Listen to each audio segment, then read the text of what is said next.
বাছাই শেষে চট্টগ্রাম সিটি নির্বাচনে প্রার্থীদের প্রাথমিক চূড়ান্ত তালিকা প্রকাশ। ঢাকার উত্তরে ও দক্ষিণে আজও আপিল করেছেন মেয়র ও কাউন্সিলর প্রার্থীরা। চট্টগ্রাম সিটি নির্বাচনে আনুষ্ঠানিক প্রচারণা শুরুর আগেই আওয়ামী লীগ ও বিএনপি সমর্থিত প্রার্থীর পাল্টাপাল্টি অভিযোগ, খতিয়ে দেখার আশ্বাস কমিশনের। বুড়িগঙ্গা ও মুন্সিগঞ্জের মেঘনায় যাত্রীবাহী ট্রলার ডুবির ঘটনায় আরও ৩ জনের লাশ উদ্ধার। বঙ্গোপসাগরে ট্রলার ডুবিতে নিখোঁজ ২৪ জনকে জীবিত উদ্ধার। পরিত্যক্ত ঘোষণার পরও খুলনায় ঝুঁকিপূর্ণ ভবনে চলছে ৯৮টি প্রাথমিক স্কুলের ক্লাস। দুর্ঘটনা আতঙ্কে শিক্ষক শিক্ষার্থীরা। এবং লবণের দাম হঠাৎ কমায় কক্সবাজারের ৪৮,০০০ প্রান্তিক চাষি লোকসানের মুখে। সিন্ডিকেটের কারসাজির অভিযোগ।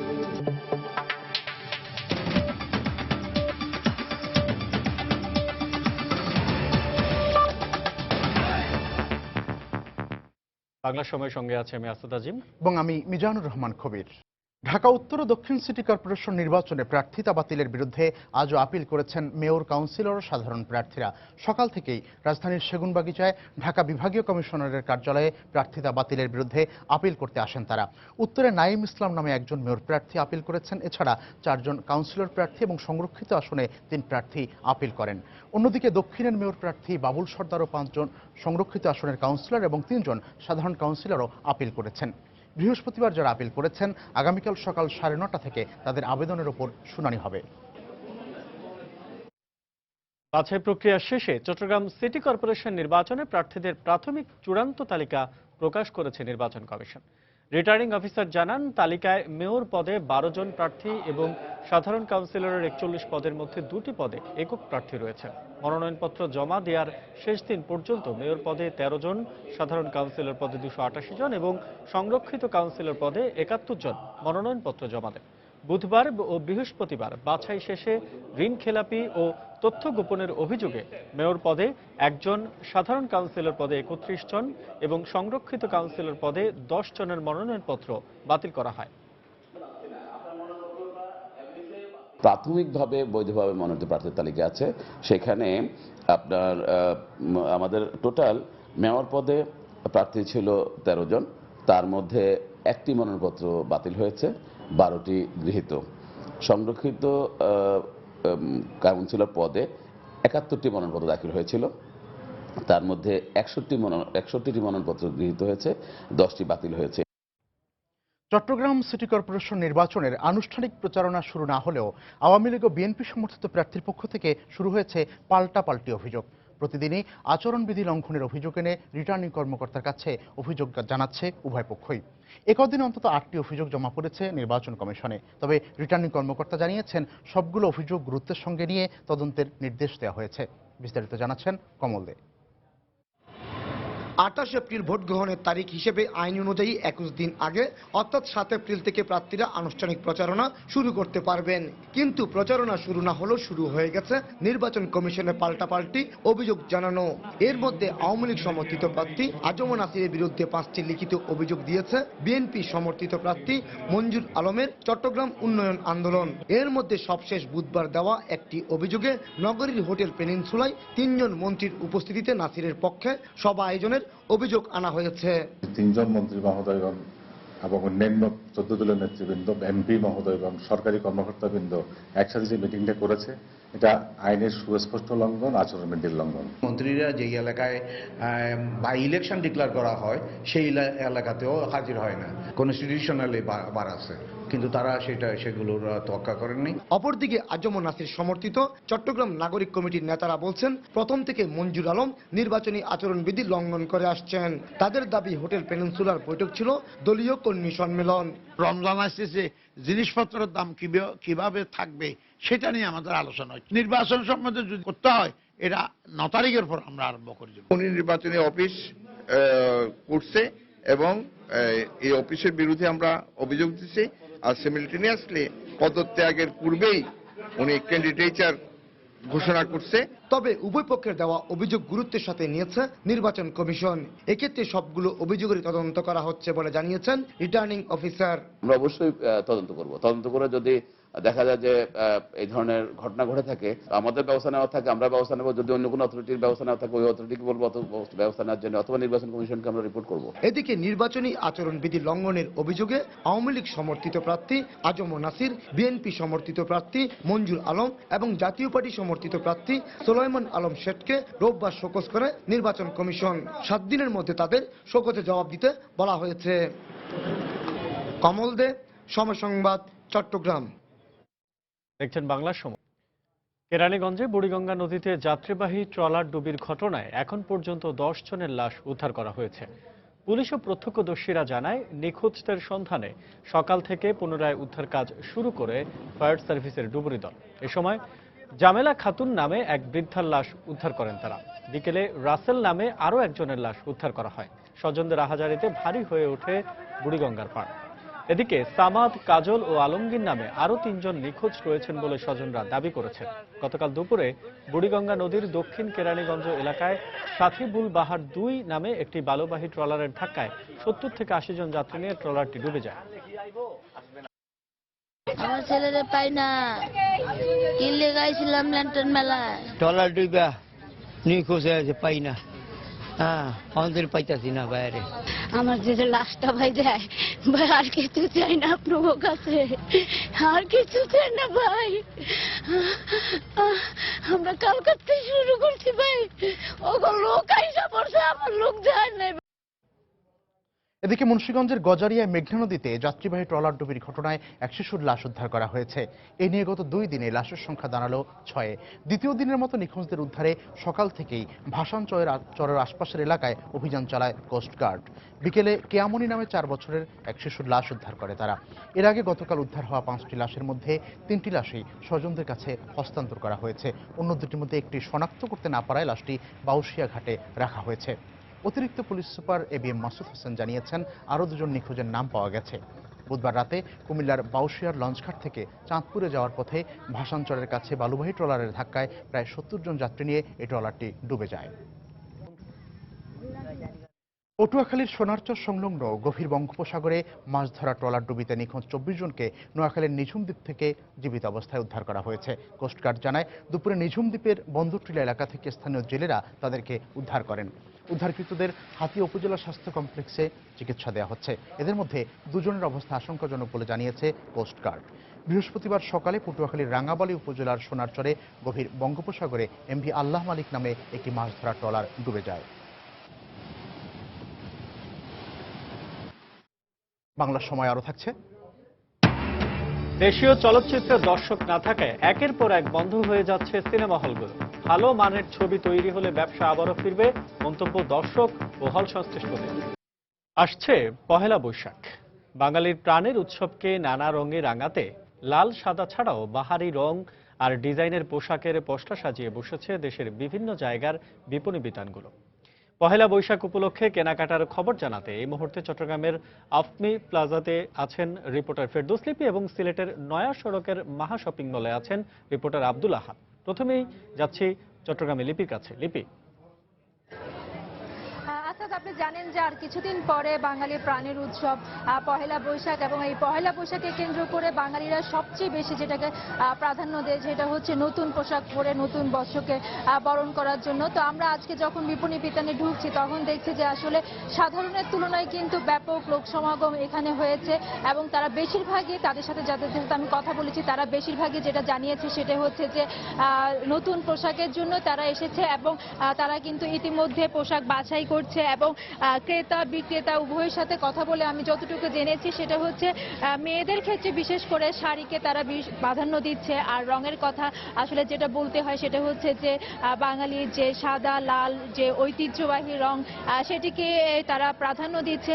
কিন্তু অন্যান্যদের সাথে কথা বলে যতটুকু জেনেছি, যেহেতু এখন ফ্যাশন হাউসগুলো অনেক বেশি বিভিন্ন ধরনের ডিজাইনের পোশাক নিয়ে আসে, এই ক্ষেত্রে লাল সাদার বাইরেও তারা কিন্তু যে কালারফুল কালারফুল যেটা আমরা বলে থাকি সেই রং বেরঙের কিন্তু পোশাক বাছাই করছেন নারীরা। আবার পাশাপাশি পুরুষরা আপনি জানেন যে বাঙালি মানে আসলে পাঞ্জাবি, তো এই ক্ষেত্রে পাঞ্জাবি আসলে তারা বেশি দেখছেন, সাদা লাল বা অন্যান্য যে রঙের পাঞ্জাবিগুলো নিয়ে এসেছে বুটিক হাউসগুলো সেগুলো, এবং পরিবার পরিজন নিয়ে কিন্তু তারা এসেছেন নিজেদের পোশাক যেমন কিনছেন বাবা মা, পাশাপাশি শিশু কিংবা তাদের যে কিশোর শিশু সন্তান রয়েছে তাদের জন্য কিন্তু এই পোশাক বাছাই করছেন। এবং আপনি জানেন যে এই পয়লা পোশাককে কেন্দ্র করেই কিন্তু আসলে এক ধরনের আয়োজন এবং পরিকল্পনা নিয়ে থাকে বাঙালিরা, এবং তার অংশ হিসাবে কিন্তু এই পোশাক কিনতে আজকে তারা এসেছে, যেহেতু আজকে শুক্রবার এবং এই শুক্রবারের কারণে কিন্তু তারা এটাকে বেছে নিয়েছেন। এবং আমরা দেখেছি যে প্রতিটা দোকানে আসলে ক্রেতা সমাগম, যদিও বিক্রেতারা বলছেন বেশিরভাগ ক্রেতাই এখন আসছেন, দেখছেন, কিনছেন খুব কম, তবে তারা টার্গেট করছেন যে আগামী শুক্রবার তাদের বিক্রিটা অনেক বেশি হবে পয়লা বৈশাখকে কেন্দ্র করে। তো এই ছিল আমার কাছে চট্টগ্রামে পয়লা বৈশাখের যে কেনাকাটা তার সর্বশেষ। তো সিলেটেও এরকম আশা করছি যে কেনাকাটা চলছে, তো সেখানকার খবর জানার জন্য আমরা চলে যাচ্ছি আমাদের সহকর্মী আহাদের কাছে।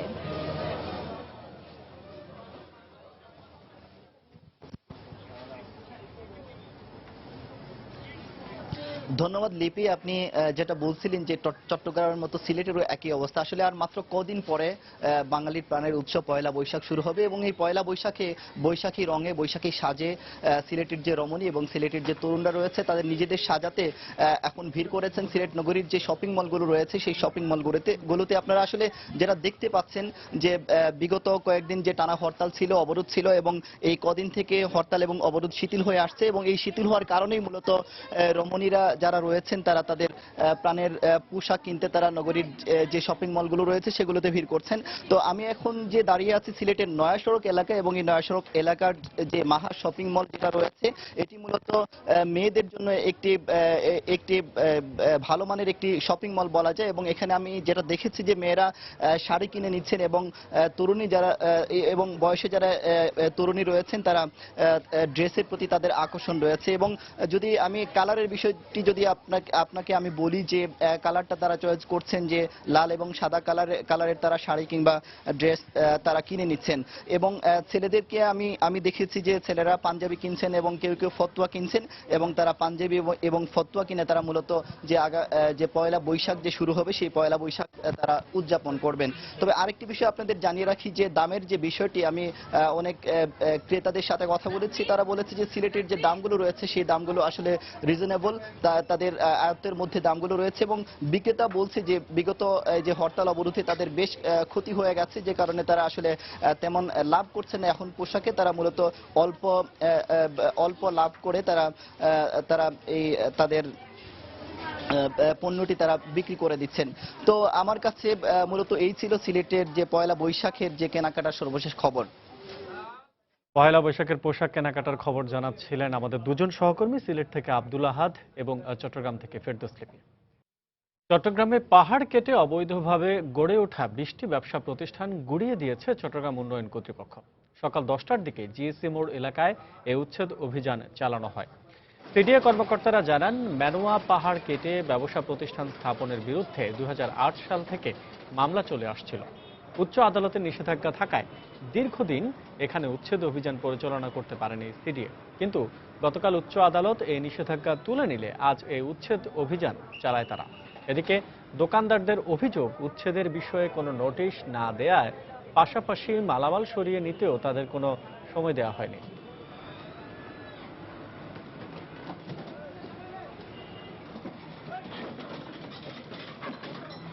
আমাদেরকে কোনো নোটিশ করে নাই, একদিন আগে, 2 দিন আগে, 3 দিন আগে ওনারা এসেই সরাসরি ভেঙে দিচ্ছে। অনুরোধ করলাম যে আমাদেরকে 2 দিন সময় দেন, আমরা মালগুলো সরাই। আমাদের মালিক বিদেশ থেকে আসতে একটু আমরা দেখাই, আমরা একটা স্টার্টাই দেখাইছি, ওনারা এটা মানতে রাজি না। সবগুলোই অবৈধ। নির্মাণ বিধিমালা অনুসরণ করতে প্রত্যেকটা চট্টগ্রামবাসী বাধ্য, কিন্তু সে আমাদের আইনকে, আমাদের বিধিমালাকে বৃদ্ধাঙ্গুলি দেখিয়েছে। বারবার সে দেখিয়েছে যে একটা রিট করেছে, সেই রিটের কাগজটা দেখেই এটা করেছে। আদালত যখন আমাদের পক্ষে রায় দিয়েছে, স্বাভাবিকভাবে আমাদেরকে এই উচ্ছেদ অভিযানটা নিতে আমরা বাধ্য হয়েছি। দীর্ঘ 4 মাস বন্ধ থাকার পর ইসলামী বিশ্ববিদ্যালয়ের আবাসিক হলগুলো খুলে দেওয়া হয়েছে। আগামীকাল থেকে শুরু হবে ক্লাস ও পরীক্ষা। সকাল 9টার দিকে 7টি আবাসিক হলের গেট খুলে দেওয়া হয়। এর আগে ভোর থেকে শিক্ষার্থীরা বিশ্ববিদ্যালয়ে আসতে শুরু করেন। তবে 4 মাস পরে হলেও আগামীকাল থেকে ক্লাস শুরু হবে, এতে দারুণ উচ্ছ্বসিত শিক্ষার্থীরা। গত 1 এপ্রিল সিন্ডিকেট সভায় ক্যাম্পাসে রাজনৈতিক কর্মকাণ্ড নিষিদ্ধ ঘোষণা সহ 10টি শর্তের ভিত্তিতে ক্লাস শুরু ও আবাসিক হল খুলে দেওয়ার সিদ্ধান্ত নেয় বিশ্ববিদ্যালয় প্রশাসন। গত বছরের 30 নভেম্বর বাস চাপায় এক ছাত্র নিহতের ঘটনায় ক্যাম্পাস উত্তপ্ত হয়ে উঠলে 1 ডিসেম্বর থেকে অনির্দিষ্টকালের জন্য বিশ্ববিদ্যালয়টি বন্ধ ঘোষণা করা হয়। নিয়মিত ক্যাম্পাস চলবে আর সকল সুষ্ঠু পরিস্থিতি মানে ক্যাম্পাসে যেন সবকিছু সুষ্ঠু থাকে, আমরা সেটাই আমাদের দাবি এখন। আর কিছুদিন বন্ধ থাকলে হয়তো আমরা ঘাসের নিচে তলিয়ে যেতাম।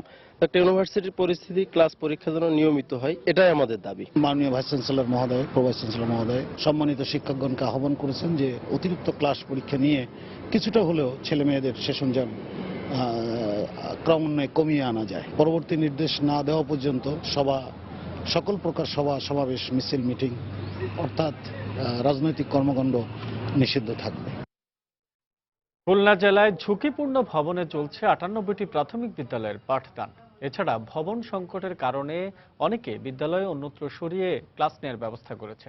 নগরীতে এই সুযোগ থাকলেও উপজেলা পর্যায়ের শিক্ষার্থীদের খোলা আকাশের নিচেই ক্লাস করতে হয়।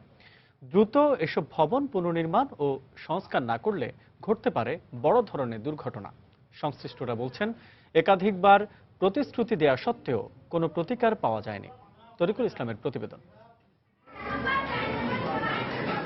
খুলনা জেলার সহস্রাধিক সরকারি প্রাথমিক বিদ্যালয়ের মধ্যে মহানগরীর 6টি সহ জেলায় ঝুঁকিপূর্ণ সরকারি প্রাথমিক বিদ্যালয়ের সংখ্যা 98টি। এসব বিদ্যালয়ে ক্লাস নিতে হয় অন্য কোনো ভবন ভাড়া করে, আবার অতিরিক্ত শিক্ষার্থীর কারণে ভবনের বারান্দায় ক্লাস নিতে হচ্ছে অনেক বিদ্যালয়ে। নগরীর বিদ্যালয়ের শিক্ষার্থীরা পার্শ্ববর্তী কোনো স্কুলে গিয়ে ক্লাস করার সুযোগ পেলেও উপজেলা পর্যায়ের শিক্ষার্থীদের খোলা আকাশের নিচেই ক্লাস করতে হয়। অধিক ঝুঁকিপূর্ণ হওয়ার কারণে পরিত্যক্ত ঘোষণার পরও বাধ্য হয়ে ঝুঁকিপূর্ণ ভবনে ক্লাস নেয় শিক্ষার্থী ও শিক্ষকরা থাকেন দুর্ঘটনা আতঙ্কে। যে সময় বৃষ্টি পড়ছে, বাইরে ঝড় পড়া আসলে ভেঙে পড়ার এজন্য আমাদের বাইরে থাকতে হয়। আমাদের এই ক্লাসে আমরা চাই আমাদের স্কুলটা নতুন হয়ে উঠুক। বাচ্চাদের তো ক্লাস নিতেই হবে, লেখাপড়া করানো লাগবে, এ কারণে এই অবস্থায় ক্লাস নেওয়া হচ্ছে। ক্লাস নিচ্ছি, এরপরে যখনই মানে গরম খুব বেশি পড়বে তখন কিন্তু আমরা ওই পাশের বারান্দায় নিয়ে যাবো, কিন্তু আমাদের তো বসানোর তো জায়গা নেই। ছাত্রসংখ্যা কমে যাচ্ছে, ভয় ভীষণ ভয়তে পাবলিক আসে অনেক কিছু বলতে আমরা যে কোনো ভেঙে যেতে পারে। বর্ষাকালে যেহেতু একটু সমস্যা হয়, এই জন্য আমরা একটা কক্ষে দুটো ক্লাস নেয়। জেলা প্রাথমিক শিক্ষা অফিসের সংশ্লিষ্টরা জানান, ঝুঁকিপূর্ণ ভবন পুনর্নির্মাণের বিষয়ে একটি তালিকা স্থানীয় সরকার মন্ত্রণালয়ে প্রেরণ করা হয়েছে।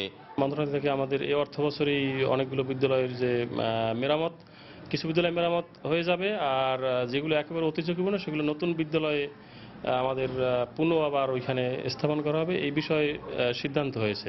এ বিষয়ে স্থানীয় সরকার মন্ত্রণালয়ের নির্বাহী প্রকৌশলী জানান, তালিকা অনুযায়ী পর্যায়ক্রমে ঝুঁকিপূর্ণ প্রাথমিক বিদ্যালয়গুলোর পুনর্নির্মাণের কাজ চলছে। জরাজীর্ণ একটা ভবনও থাকবে না, এইগুলাকে আপনি পুনর্নির্মাণ করে শিশুদের জন্য পড়াশোনার সুষ্ঠু পরিবেশ সৃষ্টি করা হবে। ডে বাই ডে বিভিন্ন প্রজেক্টে এগুলো বাস্তবায়নাধীন আছে এবং খুব তাড়াতাড়ি আশা করা যায় এগুলো বাস্তবায়নে যাওয়া যাবে। খুলনা জেলার 1102টি প্রাথমিক বিদ্যালয়ের শিক্ষার্থীর সংখ্যা 2.25 লাখেরও বেশি।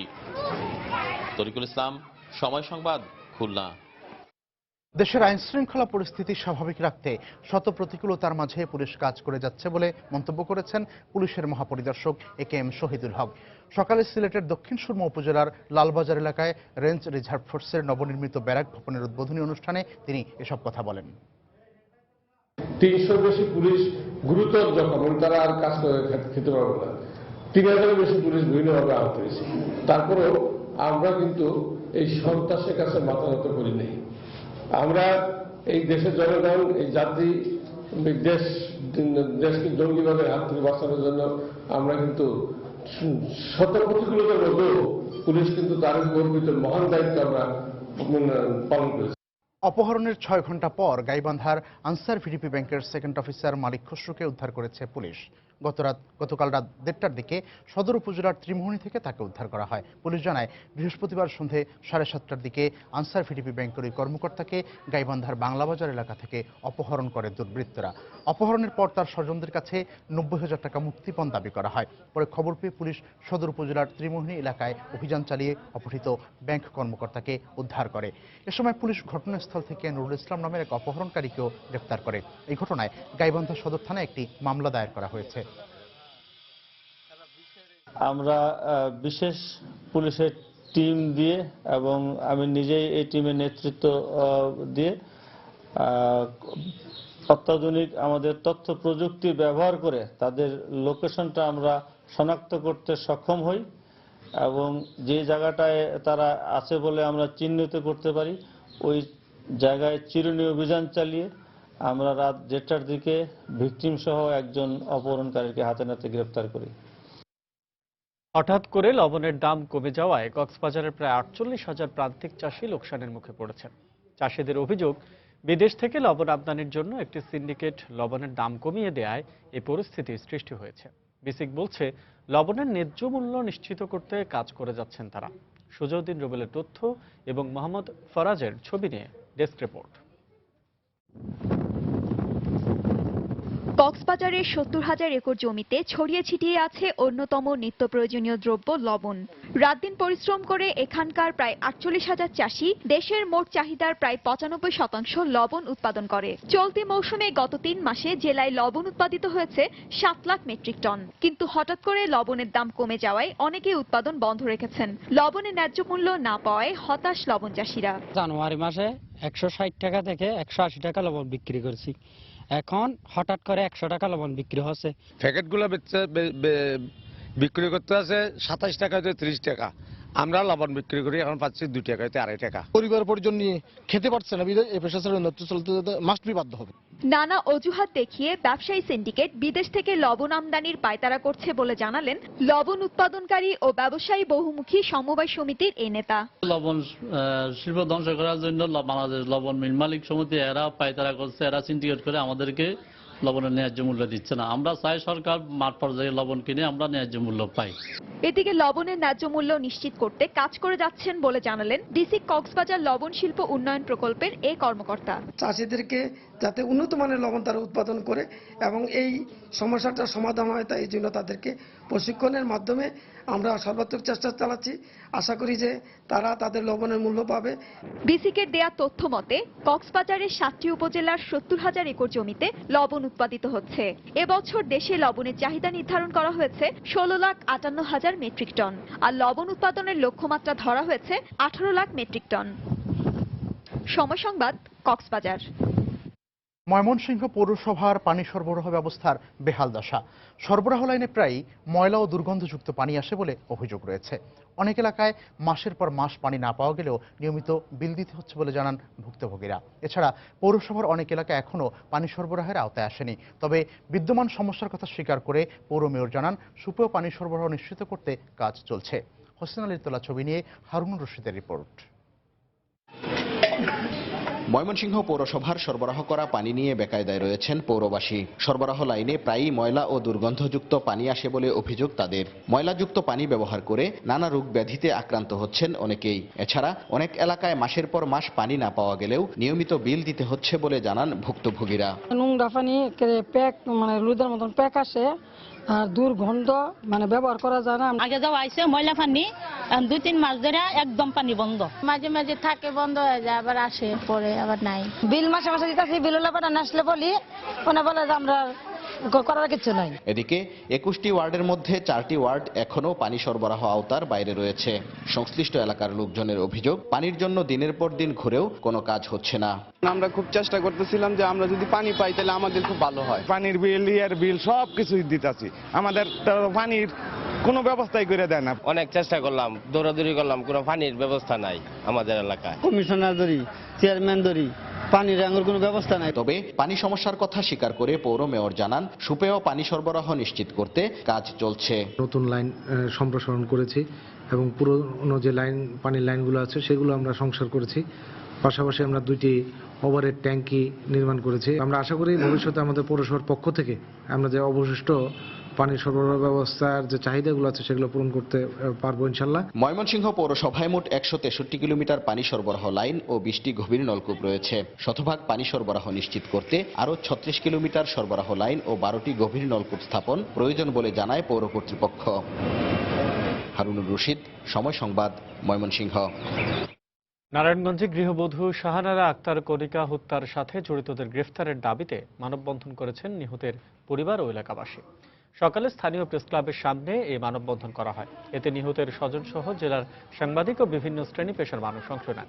এ সময় গৃহবধূ কণিকা হত্যাকাণ্ডের সঙ্গে জড়িতদের দ্রুত গ্রেফতার করে বিচারের আওতায় আনার দাবি জানান বক্তারা। মুক্তিযুদ্ধের অন্যতম সংগঠক, লেখক, গবেষক ও আগরতলা ষড়যন্ত্র মামলার অন্যতম আসামি আব্দুর রউফের স্মরণে ভৈরবে নাগরিক শোক সভা অনুষ্ঠিত হয়েছে। দুপুরে শহরের জিল্লুর রহমান মিলনায়তনে এই শোক সভা অনুষ্ঠিত হয়। এতে প্রধান অতিথি হিসেবে উপস্থিত ছিলেন গণফোরামের সভাপতি ডক্টর কামাল হোসেন। এছাড়া শোক সভায় আমাদের অর্থনীতি পত্রিকার সম্পাদক নাইমুল ইসলাম খান ও ব্রাহ্মণবাড়িয়া 2 আসনের সংসদ সদস্য জিয়াউল হক মৃধা সহ বিভিন্ন রাজনৈতিক ও সামাজিক সংগঠনের নেতাকর্মীরা এতে অংশ নেন।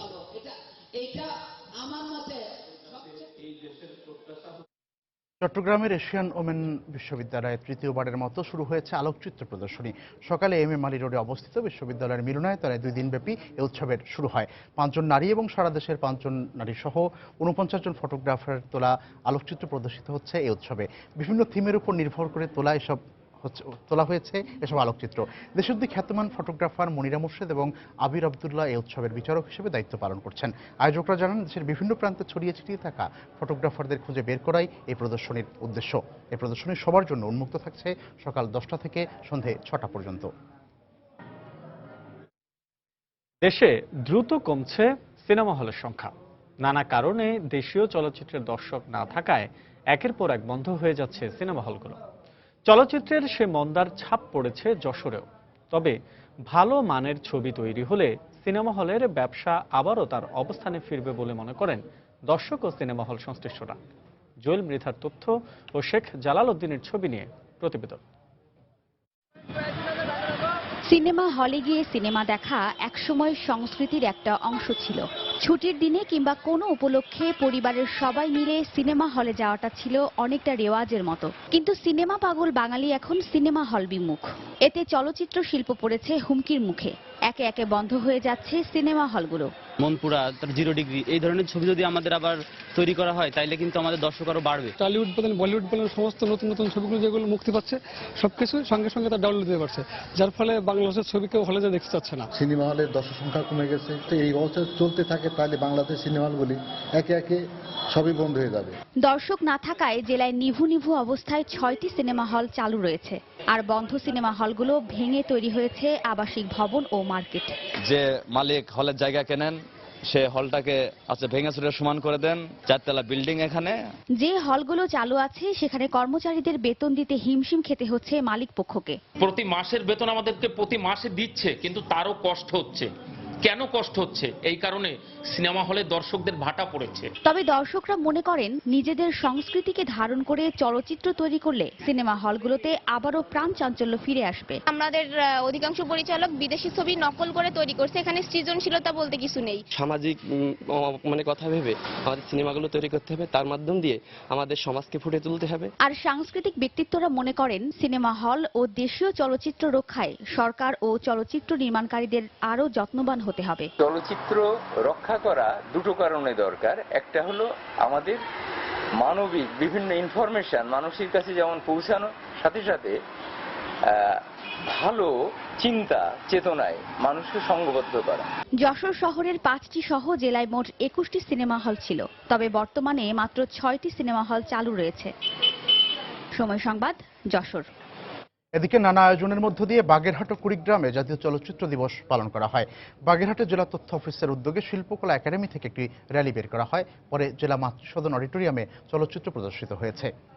কুড়িগ্রামও দিবসটি উপলক্ষে জেলা প্রশাসন ও তথ্য অফিসের যৌথ উদ্যোগে বিজয়স্তম্ভ চত্বর থেকে র্যালি বের করা হয়। এছাড়া 3 দিনব্যাপী কেন্দ্রীয় শহীদ মিনার চত্বরে মুক্তিযুদ্ধ ভিত্তিক চলচ্চিত্র প্রদর্শনীর আয়োজন করা হয়েছে। এখন আমাদের আলোচনা সভা এবং আলোচনা শুরুতেই স্বাগত বক্তব্য চলচ্চিত্রের যাত্রা। এ পর্যায়ে শীর্ষ সংবাদ জানিয়ে দিচ্ছি আরেকবার। বাছাই শেষে চট্টগ্রাম সিটি নির্বাচনে প্রার্থীদের প্রাথমিক চূড়ান্ত তালিকা প্রকাশ। ঢাকার উত্তর ও দক্ষিণে আজও আপিল করেছেন মেয়র ও কাউন্সিলর প্রার্থীরা। চট্টগ্রাম সিটি নির্বাচনে আনুষ্ঠানিক প্রচারণা শুরুর আগেই আওয়ামী লীগ ও বিএনপি সমর্থিত প্রার্থীর পাল্টাপাল্টি অভিযোগ, খতিয়ে দেখার আশ্বাস কমিশনের। বুড়িগঙ্গা ও মুন্সিগঞ্জের মেঘনায় যাত্রীবাহী ট্রলার ডুবির ঘটনায় আরও 3 জনের লাশ উদ্ধার। বঙ্গোপসাগরে ট্রলার ডুবিতে নিখোঁজ 24 জনকে জীবিত উদ্ধার। পরিত্যক্ত ঘোষণার পরও খুলনায় ঝুঁকিপূর্ণ ভবনে চলছে 98টি প্রাথমিক স্কুলের ক্লাস। দুর্ঘটনা আতঙ্কে শিক্ষক শিক্ষার্থীরা। এবং লবণের দাম হঠাৎ কমায়, কক্সবাজারের 48,000 প্রান্তিক চাষি লোকসানের মুখে, সিন্ডিকেটের কারসাজির অভিযোগ। এই ছিল বাংলার সময়। যে কোনো খবর পেতে ভিজিট করুন সময়নিউজ.tv। এছাড়া এইমাত্র পাওয়া খবর আপনার মোবাইলে পেতে চাইলে SMS করুন *BN লিখে পাঠিয়ে দিন 1624 নম্বরে। সঙ্গে থাকুন সময়।